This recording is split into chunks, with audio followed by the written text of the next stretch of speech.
He went on to say about that age, Masajiduhum amiratun wa hiya kharabun min al-huda.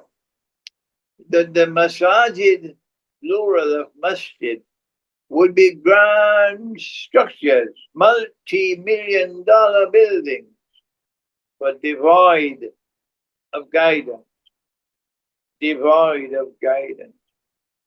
So if you are impressed by numbers, yes, the masjid is packed, but there is no guidance.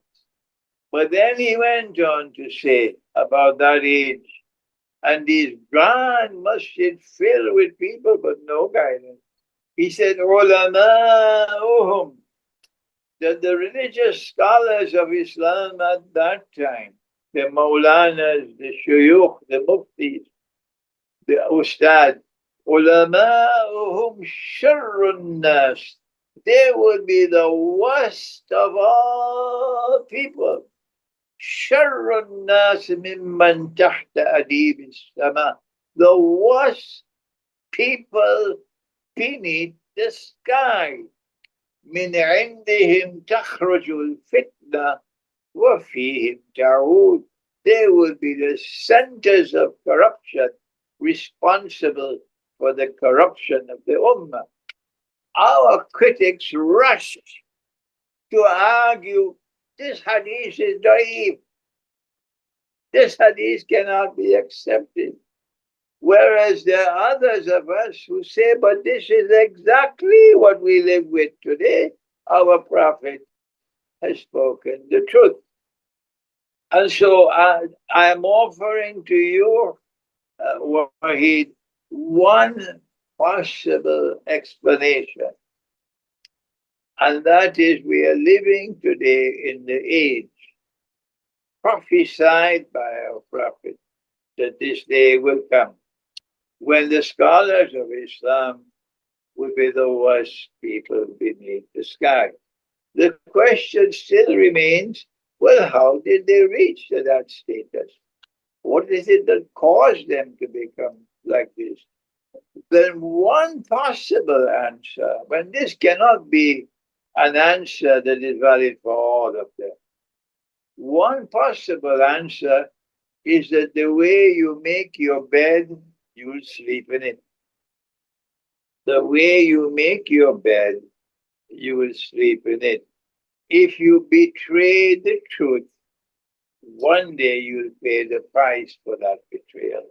I think would want to stop there because the rest of the answer takes us into a long discussion on Of course. methodology for the study of the Quran and what is the role of the Darul Uloom today in the world of Islamic scholarship.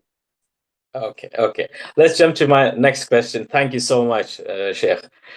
You interpret the verse about a town they shall not return to until Gog and Magog, and and are released as referring to, like, this city is referred to as Jerusalem. How did you arrive at this conclusion, Sheikh? In the book. I have to thank Allah. I have to thank Him that when I completed my first degree at the Alimi Institute of Islamic Studies, it was called the degree of Al-Ijaza Al-Aliyah. And my teacher was so impressed that he gave me the Dr. Ansari Gold Medal for high merit. But my teacher wanted me to remain with him to do the next degree, which was the Kamil, or the Majid, the MA degree, master's degree. But I was young and foolish, and I was rushing. Hurry, I want to go back home. I want to go back home. I want to be with my mother. My mother was ill. And my teacher could not convince me otherwise. And so I said goodbye to him at the age of 29. But when I went to say goodbye to him, I'm flying back home, he put his hand like this. He says, I want you to go back home and your hand must be like this, not like this.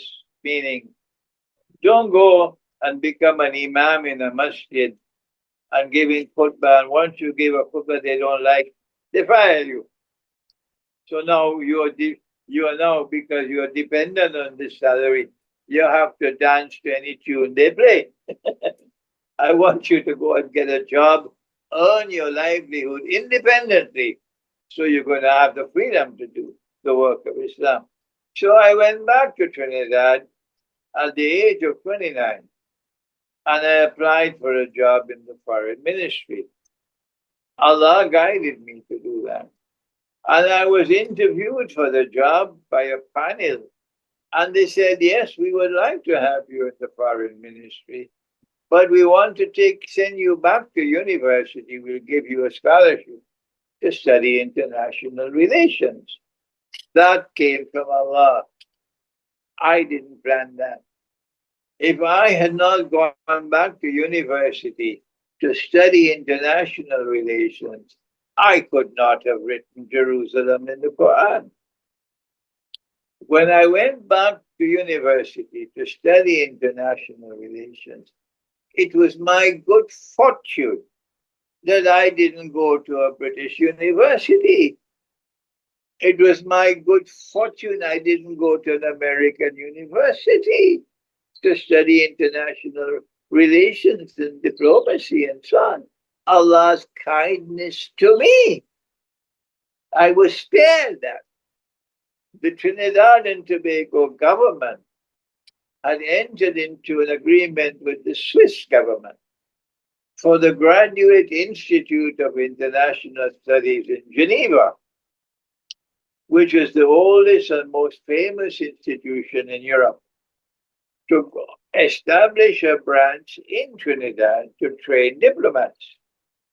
This was the brilliance of our Prime Minister, Dr. Eric Williams. He didn't want diplomats trained in the United States or trained in Britain. No.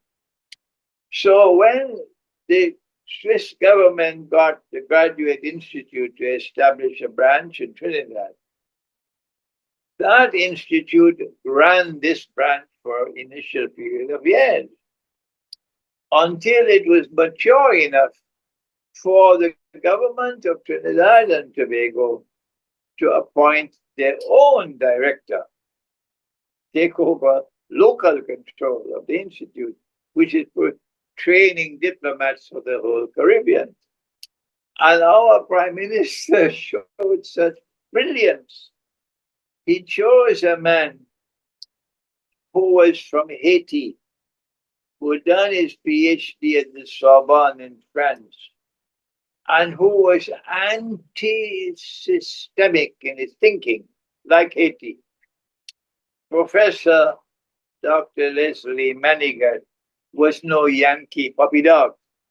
He was an independent thinker, an independent scholar, and he was able to deconstruct Western civilization and expose its oppression and exploitiveness. And when I sat down in the classroom with this man teaching me, my gosh, Wahid, it was like a fish in water. The training I got in Pakistan from Maulana Fadlur Rahman side, the insight I had got from the Quran, the philosophy I had studied at Karachi University, in particular Dr. Iqbal's reconstruction of religious thought in Islam. I went into the classroom with all of that knowledge. And I spent 1 year of my life studying with this man, Professor Leslie Manigat, studying international politics, international economics, the history of international relations, diplomacy. And this was the best teacher I could ever get. After that 1 year, I came first in the class. And nobody laughed anymore at a Pakistani graduate. They didn't laugh. And I got a scholarship to go and do the PhD in Geneva. When I went to Geneva, I couldn't find any professor equal to those I left behind in Trinidad. None. The director of the institute became my thesis director. And he said to me, Imran, he treated me like a son, Professor Jacques Fremont. He said, listen, this thesis topic that you have chosen, post-Caliphate Islam and the search for a new Islamic public order, a new model of a state and a new model of an international system. There was no one in Geneva to direct such a thesis. None. So he said to me, search the world of Islam. And when you find a scholar who can direct this thesis, we will invite him to do it. And I spent 5 years in Geneva writing that thesis. Thank Allah I never defended it. Because in order to write a thesis on the post-Caliphate Islam and the search for an Islamic public order, you are dealing with Akhirul Zaman.